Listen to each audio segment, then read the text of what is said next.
Today, I'd like to share with you some perceptions that I've been observing for this year, 2025. So one of the keynote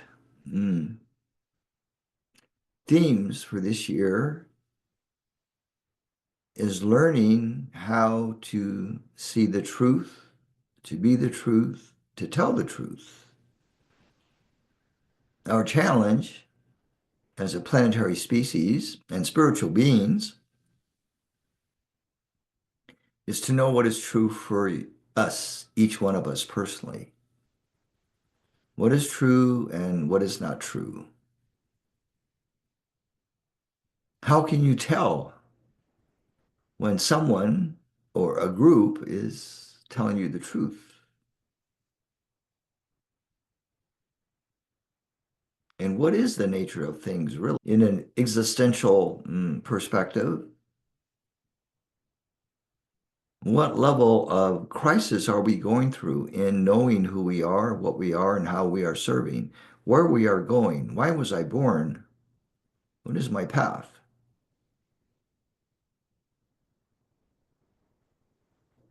And as you look around at world events, you obviously begin to wonder what the heck is going on?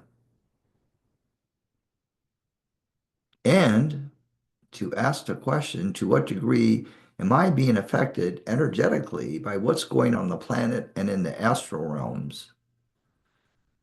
So today, I'd like to share with you some ideas on how to remain free and clear of the chaos of tribal consciousness, of the illusions that emanate from this old matrix of pain and suffering.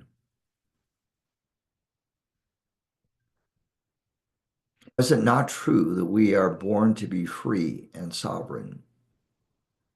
And that is our birthright on any level of existence and consciousness. Are we not designed to be sovereign beings with the innate capacity to communicate, to connect, to be as one heart and as one mind, as they say? Is it possible for the mind to be clear? Is it possible to be free of all restrictions and limitations?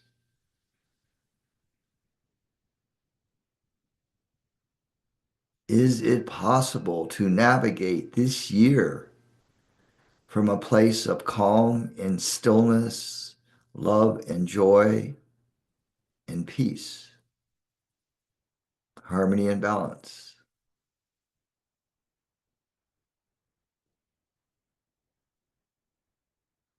And do we have to agree with what we see that's going on in this real world?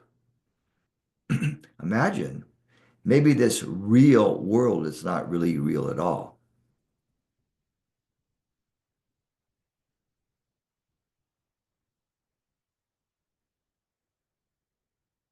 Is what we see in the world Maya, an illusion?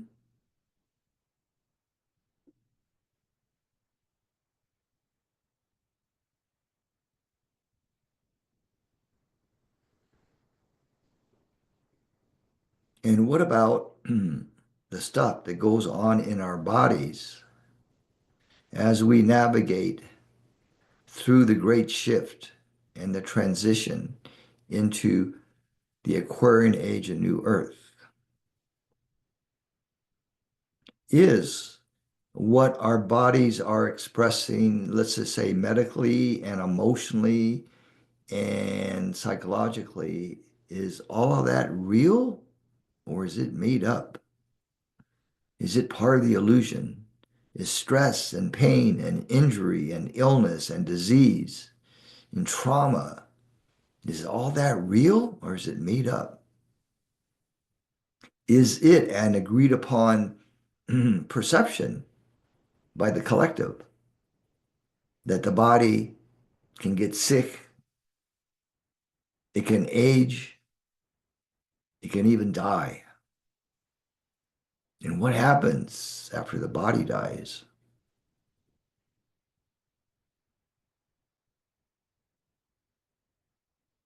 So, what we are navigating through perhaps in this year is learning what is real and what is not, what is true and what is not. Because if fear is an illusion, and if conditions in the world are created through and by fear, then by argument and by definition, whatever is created from that is not real. And if only love is real, and if only that which creates from love is real, then everything not of love and truth is an illusion. And we don't have to buy into it. We don't have to agree that the body is aging, that the body is going to die at some point, that the body can get sick and get all these different medical conditions that nobody knows how to heal. Is it the nature of our body to become sick with dis-ease and illness? Posit the ancient idea that your body was designed in the very beginning to live indefinitely in health and wellness,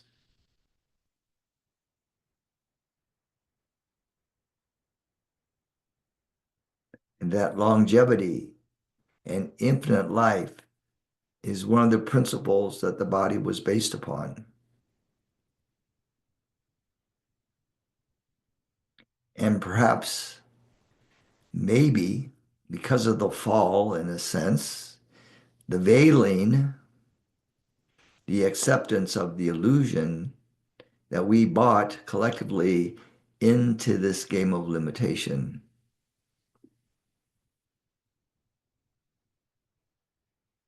And what about the idea that in each and every lifetime that you've had here on Gaia, that at the end of those lifetimes, no matter how it ended, consciously or unconsciously, that you ascended, that you enlightened?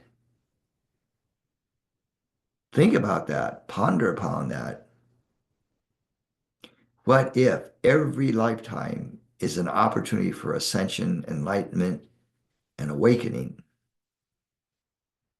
And that we've come back to perfect the art of ascension, the art of mastery, the art of enlightenment, while at the same time being of service to those that appear to be sleeping and perhaps ready to wake up from the dream. Or what about the idea that we came to learn more about love, the embodiment of love, and what that means?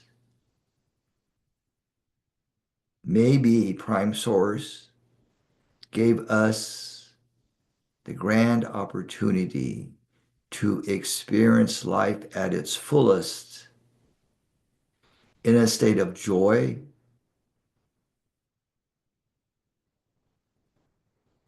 in a state of wonder,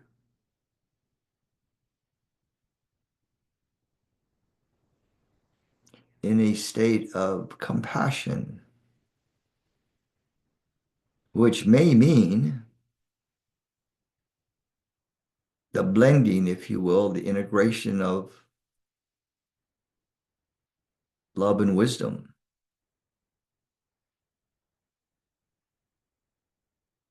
And what if we came here not to take on and absorb other people's karma and suffering and pain, but came here to understand the nature of the human experience and experiment on earth, as it makes its transition from the old Piscean age of struggle, conflict, and learning through conflict, moving into that Aquarian age and perspective of oneness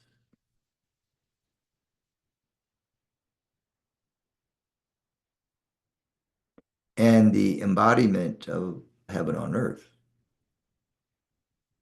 So perhaps maybe the whole idea of new earth is simply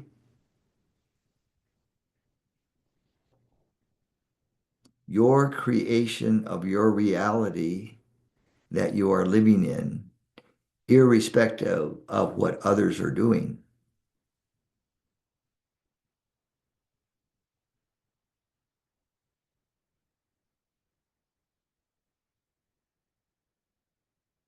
And what if you believe yourself to be star seeds? What does that mean? We all came from the stars.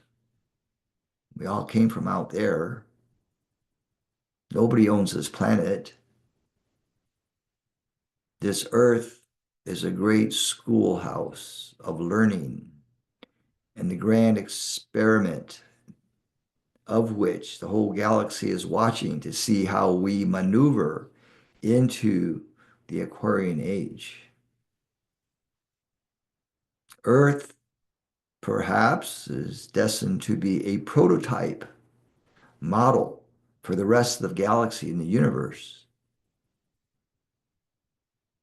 on how to live in cooperation with divine spirit. So, if you are eternal, as they say, then this lifetime is but a drop in the bucket, so to speak. And what if, instead of having to come back, karmically speaking, that you volunteered and said yes to coming back to be a part of the grand experiment in the evolution of the human condition, of the human spirit? So if you are divine creator manifested in form, then you are, by definition, free of illusion.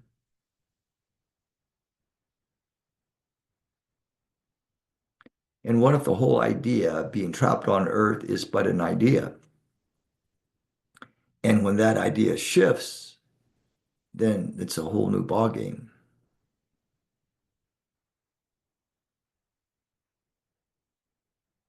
So from my many years of experiencing earth, just like you have, experiencing all the traumas and dramas of earth life, and somehow having made it through the barrier, through the veil, through the old matrix, that it is possible for each one of us, upon choice, to be the sovereign being that we have been designed to be, free and sovereign, and to be a perfect expression, so to speak, of divinity, of the power of love and truth.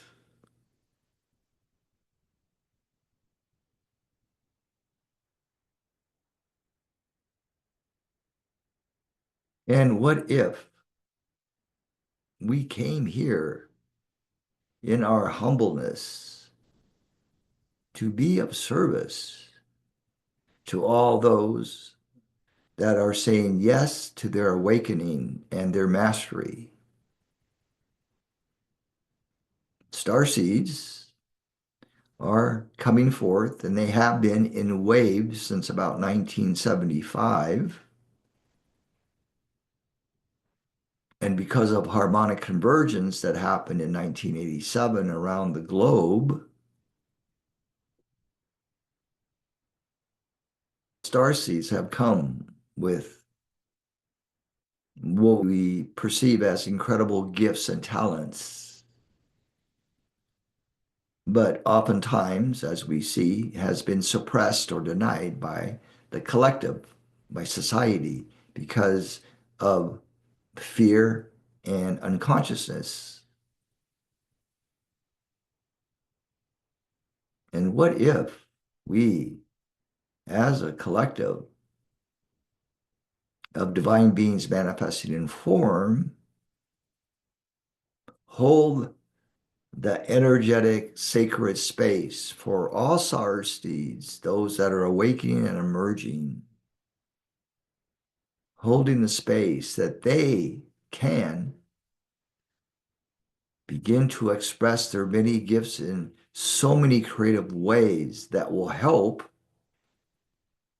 the shifting of the planet and the restoration of Gaia.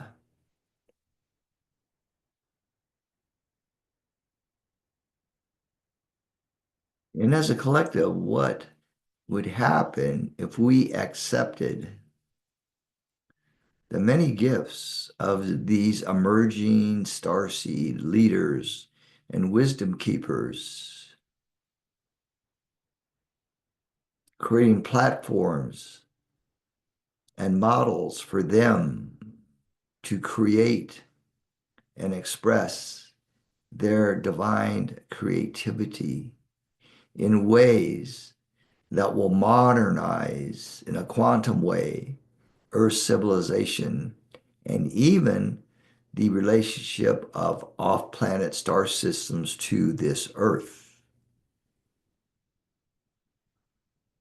So we are calling upon all Arcturians and Pleiadians and Sirians and Lyrans and Vegans and Andromedians and Cassiopeans and Aldebaranians and Antarians to be brave and to step forth and to do your planetary mission to connect together so that we as a collective of star systems can bring forth very powerful shifts in consciousness where everybody wins and everybody benefits through the power of compassion.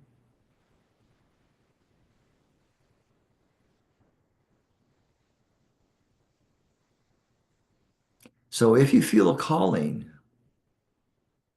to learn more, to remember more, if you are seeking a platform and a support group that will help you, assist you to begin to move forward directly into your business endeavors, into your healing practices, into your leadership positions. And that includes parents, by the way, of these starseed kids. Then there are those of us that are offering our services and platforms for those that are awakening and emerging with their divine gifts.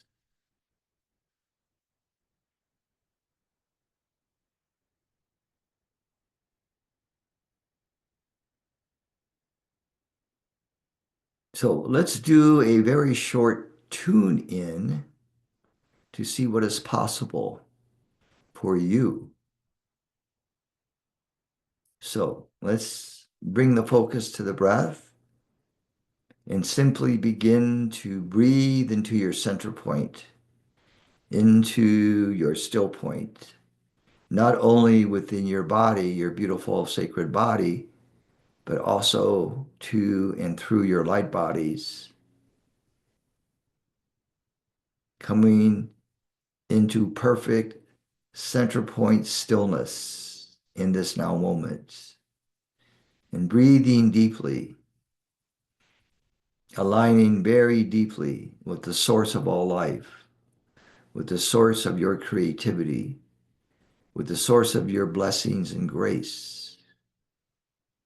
Just simply be and allow your still point to expand, to touch the far reaches of the universe, to all civilizations, to all peoples on earth, to Gaia. And know that you are a blessing and that you receive the blessings from all.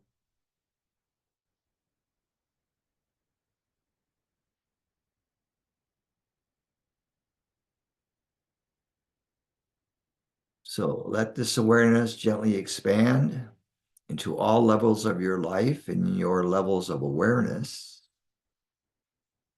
knowing again that you are divine creator manifested in form.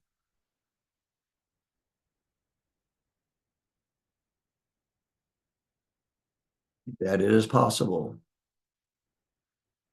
to know who you are, what you are, and how you serve in love and truth.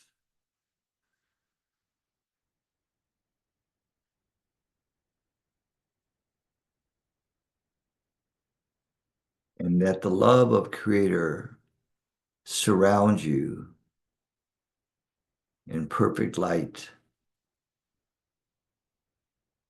and perfect blessings.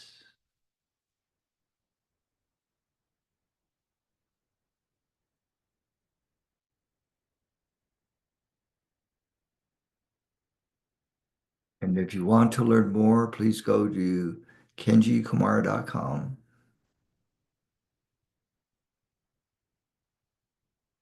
Until next time, many blessings from Sedona, Arizona.